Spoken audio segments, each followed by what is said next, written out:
سیاسی بیان تو ہو سکتا ہے نا. ندیم ملک صاحب بھی سینئر صحافی تجزیہ کار، وہ بھی ہمارے ساتھ موجود ہیں، ان کی بھی رائے لے لیتے ہیں. ندیم صاحب شکریہ آپ کے وقت کے لیے. الیکشن کمیشن نے ارکان کو نااہل قرار دینے کا ریفرنس مسترد کر دیا ہے سر.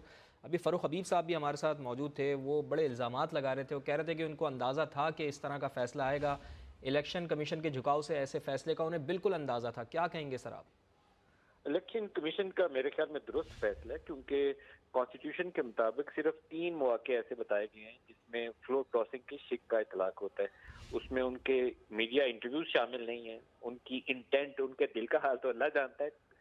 آئین کے اندر جو 3 چیزیں ہیں وہ یا تو قائد ایوان کا انتخاب ہے، یا فائنانس بل ہے، یا کوئی آئینی ترمیم بھی شاید شامل ہے. اور ایک ایشو یہ ہے کہ دوسری پارلیمنٹری پارٹی جوائن کر لیں، کسی دوسری سیاسی جماعت کی جو پارلیمنٹری پارٹی ہے اس کی شمولیت اختیار کر لیں، تو وہ اپنی اصل جماعت جس کے ٹکٹ سے وہ منتخب ہوئے ہیں تو اس کے رکن رہنے کے وہ اہل نہیں رہتے. پارٹی سربراہ اس کے لیے ان کو نوٹس سرو کر کے اسپیکر کو لکھیں گے، اسپیکر الیکشن کمیشن کو بھیجیں گے اور الیکشن کمیشن اس پہ فیصلہ کرے گا.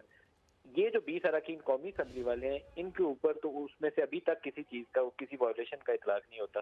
انہوں نے انٹرویوز دیے ہوں، پی ٹی آئی کو برا بھلا کہا ہو یا عمران خان پہ تنقید کی ہو، لیکن جو آئین کے مطابق فلور کراسنگ ہے ابھی تک اطلاق نہیں ہوتی. پنجاب والے اراکین جنہوں نے ووٹنگ کے عمل میں حصہ لیا، ان کے اوپر اس کا اطلاق ہوگا. وہ جب بھی فیصلہ ہوگا اس کی وہ زد میں آئیں گے، اس کے اوپر اس کا اطلاق ہو جائے گا. ٹھیک ہے.